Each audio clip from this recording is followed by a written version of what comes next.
Hello there. So, I'm constantly swapping between builds, everything from commando to rifleman to heavy gunner to melee, in power armor, in regular armor, bloodied, half-bloodied, never full health, but there's always a constant, and that's a couple of perk cards that just fit in no matter what build I'm using. So today, we're taking a look at those perk cards that are super useful and important to have regardless of the build that you might want to go for, so let's get into things. Also, if there are any perk cards that I don't mention here that you use for all of your builds no matter what, then let me know down in the comments. Firstly, we have Strength, and in Strength there are 3 cards that are always with me, and the first one is going to be Traveling Pharmacy. It's there regardless if I'm in regular armor or power armor because I use the high capacity backpack mod on my backpack, and I'm not a player that cares about food and drink in the game at all. And also throw in the fact that in power armor you don't have access to your backpack, so it just makes sense for me to always have it equipped. I carry a lot of chems, and for the most part I think most players carry a fair amount of chems on them, so definitely an important card to have. Next is going to be Blocker. Now Blocker is an extremely useful card, especially for bloodied players out there, and especially if you're a non-stealth bloodied player, but even for full health builds it's still useful, and that's just because enemies over time have gotten more powerful.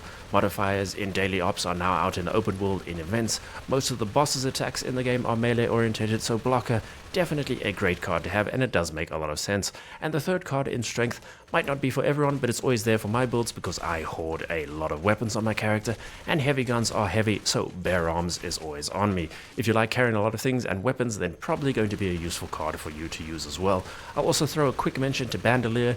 It's usually also always on my character, but there is the ammo storage box now, so that's made it more situational for me in recent times. And next we have Perception. Now, unless I'm on my commando build, Perception usually doesn't go above 3 points for me, but it is also the category that I hot swap between the most cards because there are just a lot of useful cards here.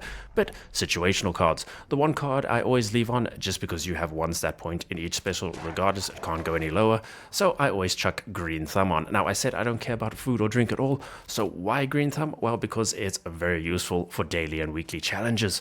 Oftentimes there'll be a cook or eat a meat or plant-based meal or gather X amount of plants, so Green Thumb definitely a useful card for challenges, as is Butcher's Bounty, which is my next option that I often swap in and out again. For the purposes of those challenges I mentioned, I usually leave it at 3 points in Perception when I'm not on my commando builds, because Lockpick also lives here, so the 3 Lockpick cards can also get swapped in when needed, or other stuff like Perceptive Bubble and Panopictographist. As you can see, Perception an extremely useful hot swap category for me. And if you're finding this video interesting, then nuke that like button and destroy that subscribe button. But onto Endurance we go, and Endurance is the special stat I probably use the least. There are 2 cards here that are always with me, and the first is Fireproof. Extremely important for survivability, even more so in recent times, with enemies' explosive damage getting beefed up. Fireproof a must-have card. And then Radical as well, because I'm always completely bloodied or halfway, so it's always providing me with that strength boost, and it's only 1 point, so super cheap and easy to include in my builds.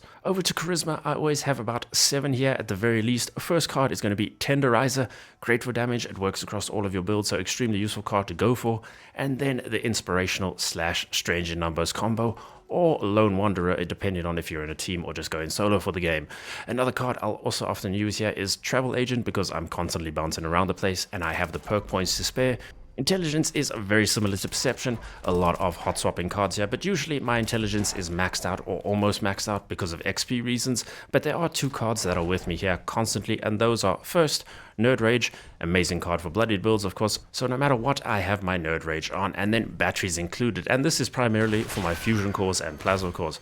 Because I bounce between a lot of builds and because you can't shove these things into the ammo storage container, they're always on me, so batteries included is pretty much a must-have, much like Bandolier was, but now of course Bandolier is more situational because I can just chuck the ammo into the storage container.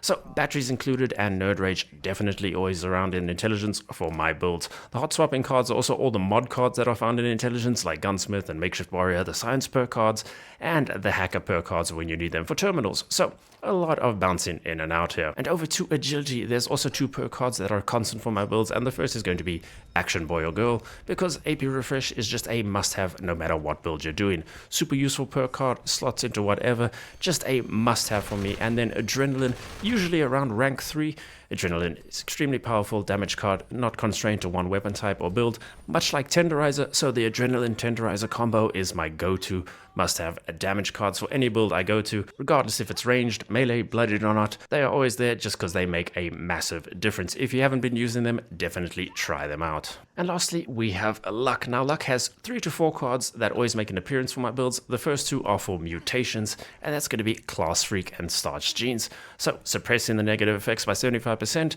and then making sure we don't lose our mutations or gain any that we don't want. No matter what the build is, they are there. Then, because of my Bloody State, Serendipity is always around, and when I'm in Power Armor, then I swap it out for Ricochet because it doesn't work in Power Armor.